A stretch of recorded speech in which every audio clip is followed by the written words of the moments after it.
Welcome back to 52 Licks. This video is going to start a little series we're going to do where we take a little bit more of an in-depth look at some of the licks that we're going to do. Recently I've been shedding out of a transcription book by Dusan Milenkovic called The Magnificent Seven. And what he's done in there is he's taken 7 of the modern great jazz drummers and transcribed 2 solos from each of them. And I think one of the things that was inspiring about the book is all the transcriptions are very clear and very easy to read. All the stickings are in there, and he's actually checked with all 7 of the drummers to, for accuracy, make sure that those guys are accurately represented in the book. So it's been a lot of fun to shed out of that book. And through that process, I've come across a couple phrases I want to teach you guys, and then also explain ways that you can get more out of those particular phrases. On my lesson side, I have a whole series of videos about how to get more out of the phrases that you're using. We're going to dive a little bit into that now.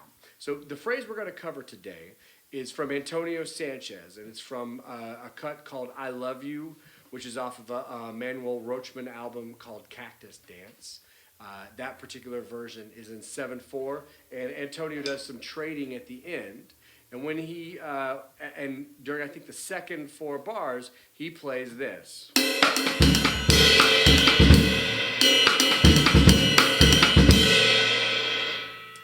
He then expands upon that, which is part of what we're going to talk about. Now, the second I heard that on the recording, I instantly could hear where it came from.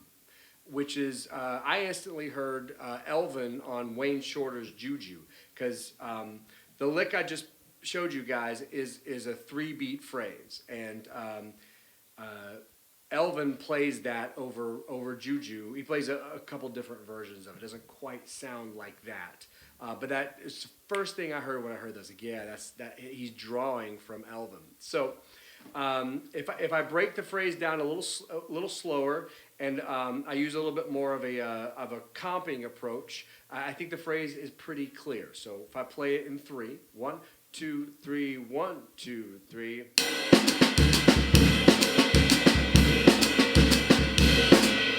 So first beat is just 1 and. Second beat is a triplet. Third beat is also a triplet.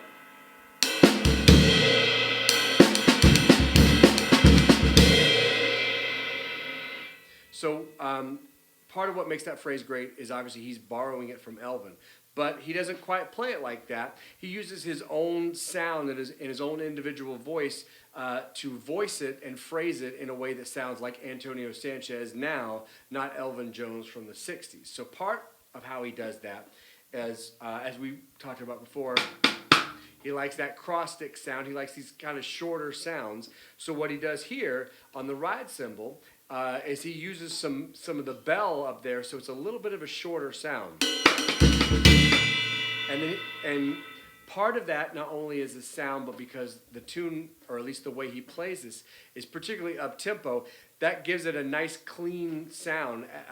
You've heard me talk about that before. When it's slower, we might want to stretch the phrasing out and fill up that space a little bit more. But as the tempo increases and the space between each beat compresses, we want to look for ways to unclutter the phrase. So he plays it up here on the bell, and that little phrase he takes, which is in 3. Remember, he's in 7.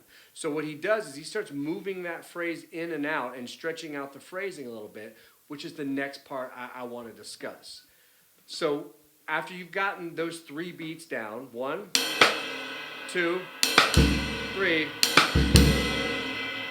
then you realize that you can add a couple of beats or move a couple of beats around to take it out of just 3/4. For example, I can do a 4/4 version where I play the middle beat twice.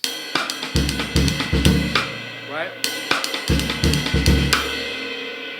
I can make a 5/4 version by playing the first and second beats twice. So I go.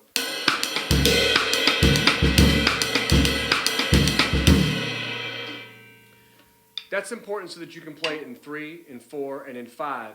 But it's also important because then you can mix and match and you can stretch that phrasing out which you'll hear Antonio do on the solo. You'll hear the beginning of that phrase, and that 3-beat cell is the basis for almost the rest of his material in that 4.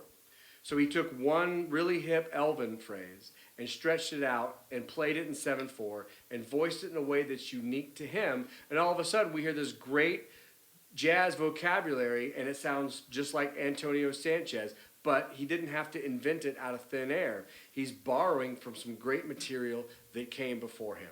So check out that solo, and when you're in the practice room and you have the 3 beats down, start moving it around. Change the order of the beats.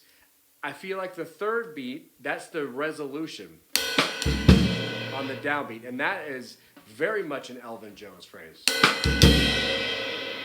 which actually comes from I don't want to open up a Pandora's box here, but that comes from a 6/8 groove that we now call the bembe, and Elvin used that idea a lot of the rhythmic properties from that bembe groove, and that is the end of the bembe groove. So that's also not coincidence. So we have Antonio taken from Elvin, and Elvin taking from this bembe groove, which comes to us at least from the Afro-Cuban drummers. So in your practice time, move that around, revoice maybe the left hand. There's lots of room for melodic adjustment there, right?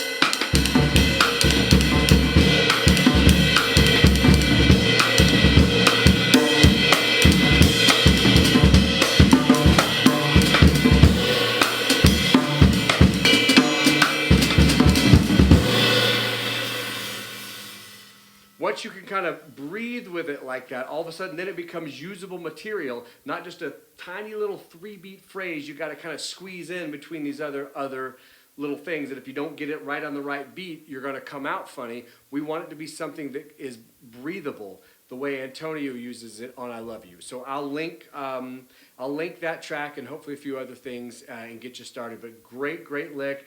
Antonio used it, he got it from Elvin, and even Elvin didn't invent it. That's how important going back and picking up old language and then finding new ways to use it is to sounding like you can connect with all the musicians you're playing with, you can speak their language, but you have something of your own to add. Okay, good luck.